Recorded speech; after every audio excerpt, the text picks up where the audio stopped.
নমস্কার বন্ধুরা, পাঁচমিশালি চ্যানেলের নতুন একটি ভিডিওতে সকলকে স্বাগত জানাই। আজকে আমি বানিয়েছি চিকেনের একটি ঘরোয়া রেসিপি। তার জন্য আমি একটি পাত্রে 700 গ্রাম মতো চিকেন নিয়েছি।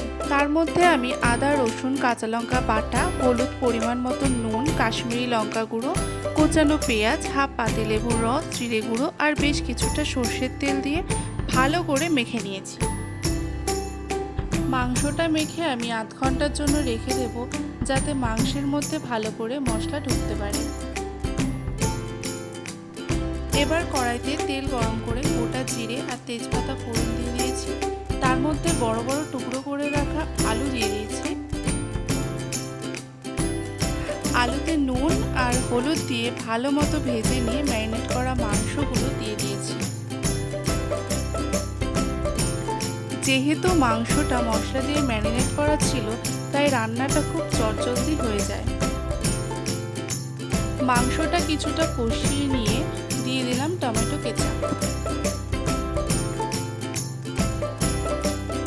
ভালো করে মিশিয়ে অল্প গরম মশলা আর একটু মিট মশলা দিয়ে ভালো করে কষিয়ে নিয়েছি।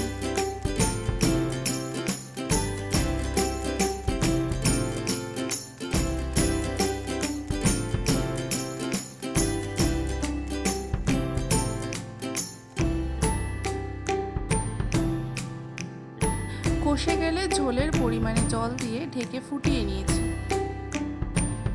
তারপর ঢাকনা খুলে মাংস আর আলু সেদ্ধ হয়ে গেলে আরও একটু গরম মশলা দিয়ে নামিয়ে নিলাম। দেখতে পাচ্ছ কতটা দারুণ লাগছে, খেতে কিন্তু ভীষণ ভালো হয়েছিল। রেসিপিটা ভালো লাগলে অবশ্যই একটা লাইক, কমেন্ট আর সাবস্ক্রাইব করে দিও।